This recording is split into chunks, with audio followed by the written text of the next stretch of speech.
Sergeyevich, thank you very much for your expert assessments. I have a question.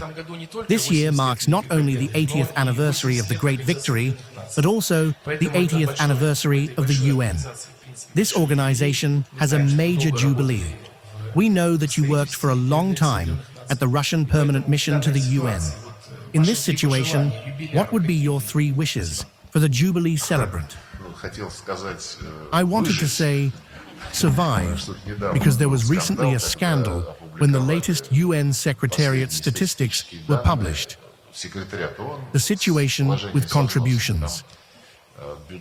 The UN budget is $3.72 billion per year.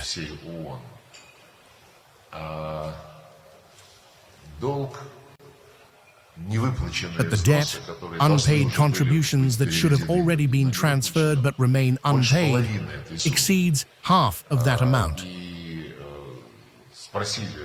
UN Secretary General Guterres, or his official spokesperson, was asked how they would manage now and whether the UN might shut down.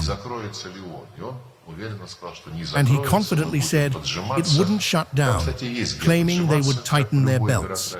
By the way, there's certainly room to tighten the belt, as in any bureaucracy. I remember when Boutros Ghali was Secretary General, he was hosting a head of state. They drove onto the grounds where the UN General Assembly building and other intergovernmental bodies are located. Nearby stands the pencil case, a 38-story high-rise where the Secretariat is housed.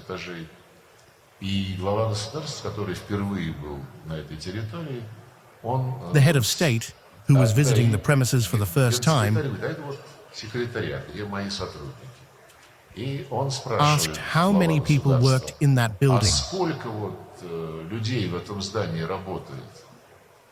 The answer was roughly half. That's a joke from real life. As in any bureaucracy, there's room to shrink, to economize more efficiently. Especially now. We were just talking about artificial intelligence. It saves a tremendous amount of time. Undermining the UN's capabilities is wrong. The main debtor is the United States, around $3 billion. If we also include the arrears for peacekeeping operations, they have a separate budget. Russia is the 3rd largest debtor, both in terms of the regular budget and peacekeeping operations. Not because we are undisciplined, but because the sanctions imposed by the group of Biden prohibit transferring contributions to the UN. I have been reminding UN Secretary General Guterres about this for the 3rd year in a row. He throws up his hands. This is also sad. When the Secretary General cannot ensure that a country, especially the host country, which is obligated to facilitate the UN's normal functioning in every possible way, blocks a sovereign country from transferring its legally required contributions. My friend Guterres and I have had several issues.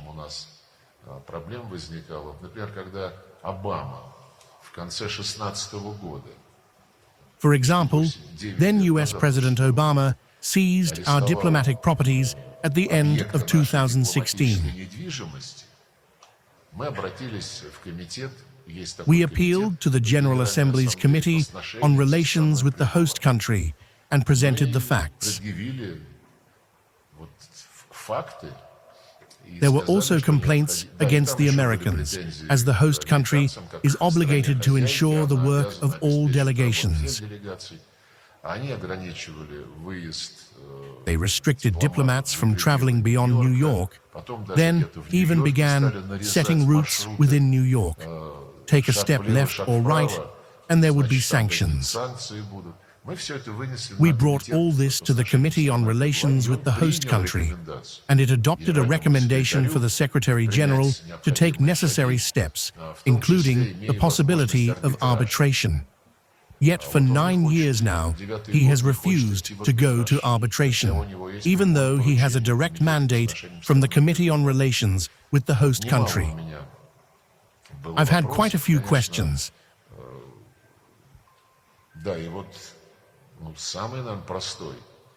The simplest one concerns the tragedy in Bucha near Kyiv, which the West used as one of the factors to derail the agreements between Russia and Ukraine in April 2022, and to impose a new package of sanctions. To this day, no one knows how the investigation concluded. I've spoken about this publicly many times. We specifically requested the UN Human Rights Council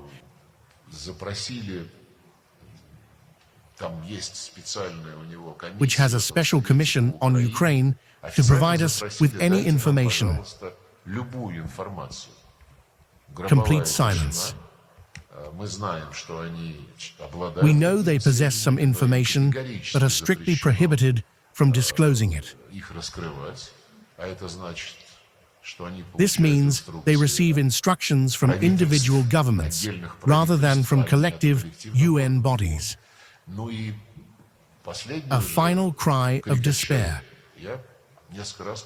On several occasions, I publicly addressed the UN Secretary-General in the Security Council chamber in the presence of all delegations while he was present in the room, asking whether he could at least help obtain a list of individuals whose bodies were shown by BBC journalists who happened to be very conveniently present in this Kyiv suburb, individuals about whom nothing more is known.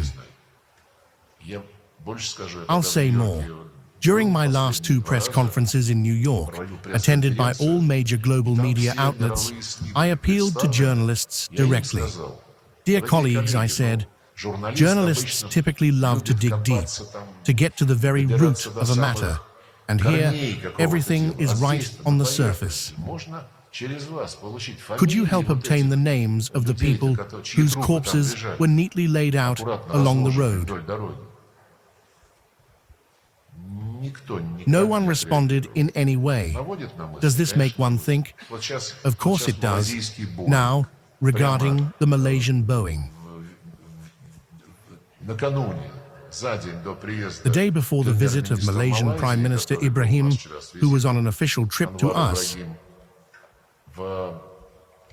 the International Civil Aviation Organization released a document summarizing the investigation into the crash of the Malaysian Boeing in July 2014. The members of the governing council, at least the majority of them, had not seen it. This means the leadership of this structure distributed the report, made it public, before the governing council had reviewed it. The report fails to account for anything we have repeatedly pointed out. That Ukraine refused. Everyone knows it was obliged to close its airspace, but did not. To respond to numerous requests to provide radar data. This issue is completely omitted, even though we provided data, including primary radar records. The US refused to provide satellite data, even though they, while accusing us and submitting relevant materials to this investigative group, emphasized that Russia's guilt was proven by the satellite data in their possession.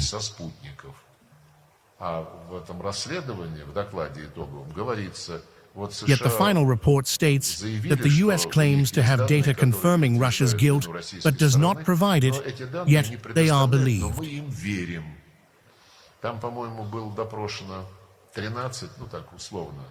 Around 15 witnesses were questioned. Of these, only one was interviewed in person. No one has seen the others. These are anonymous testimonies included in the report.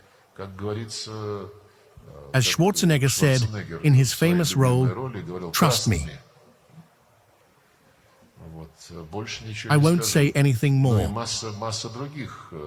And there are many other inconsistencies that are in no way explained.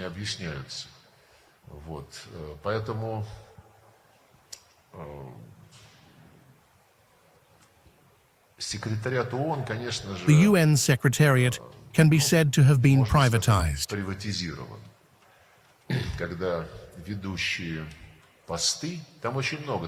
There are over 100 Undersecretary General positions. The vast majority of them are dedicated to sectoral secondary issues, perhaps important, but not directly tied to managing the Secretariat's core functions. The positions that do grant such authority are held by the Secretary General, a citizen of Portugal, a NATO member state. There is a Deputy Secretary General, a representative of the African continent. She has certain functions, but these do not involve direct management. The Secretary General from a NATO country, the most important position. Deputy for Political Affairs is United States. Deputy for Peacekeeping Operations is France.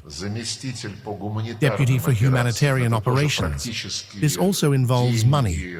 The direction of rescue teams and the delivery of humanitarian aid is United Kingdom.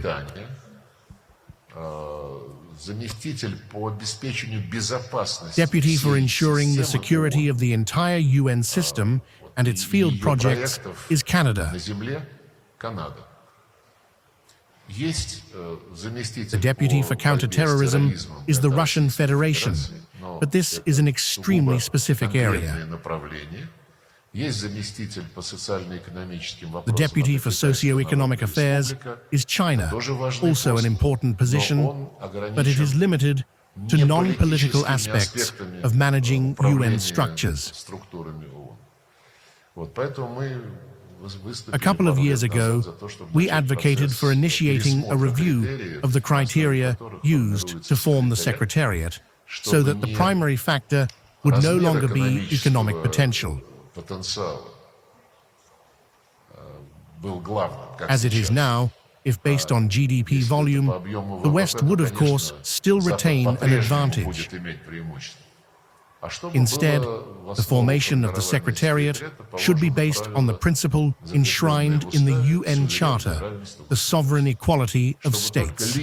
As for hiring practices, they should not depend on whether you are a man, a woman, or transgender, as is now the norm in Europe, where certain quotas must be met, regardless of whether you are competent or not, knowledgeable or not, willing or not.